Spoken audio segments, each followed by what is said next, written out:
बिस्मिल्लाहिर्रहमानिर्रहीम। अस्सलामु अलैकुम व्यूअर्स, आप देख रहे हैं सिरात मुस्तकीम सऊदी न्यूज़ चैनल।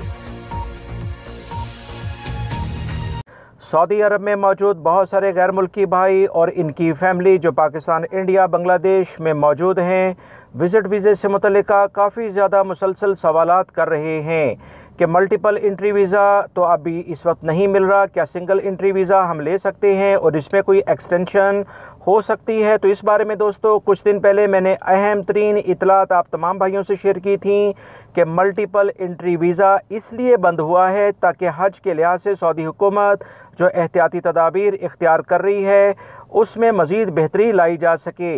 इसी लिहाज से अब सिंगल एंट्री वीज़ा रमज़ान तक मैक्सिमम मिलेगा, इसके बाद इसमें भी बंदिश हो जाएगी और हर साल सऊदी हुकूमत सिंगल एंट्री वीज़ा भी हज से पहले बंद कर देती है।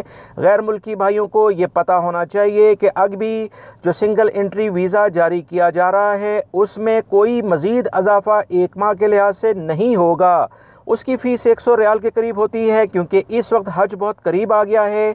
रमज़ान के बाद बाकायदा तौर पर इसमें मज़ीद काम शुरू हो जाएगा और अभी तो लोकल हज और इंटरनेशनल लेवल पर आज़मीन हज जो हैं वो बाकायदा बुकिंग शुरू करा चुके हैं। लिहाजा सिंगल एंट्री वीज़े और दीगर वीज़ों के लिहाज से काफ़ी पाबंदी लग जाएगी। ये वो बेसिक चीज़ है जो कि आप तमाम भाइयों को पहले भी मैं शेयर कर चुका हूँ, मुसलसल आपकी जानिब से मैसेज आ रहे हैं, तो लिहाजा ये बात याद रखें, कोई पाबंदी एज सच नहीं लगी। समझ रहे हैं कि सऊदी हुकूमत ने इसे मुकम्मल तौर पर बंद कर दिया है, ऐसा नहीं है, वक्ती तौर पर सस्पेंड किया गया है ताकि हज का सीज़न गुजर जाए और उसके फ़ौरन बाद ये दोबारा से शुरू हो जाएंगे।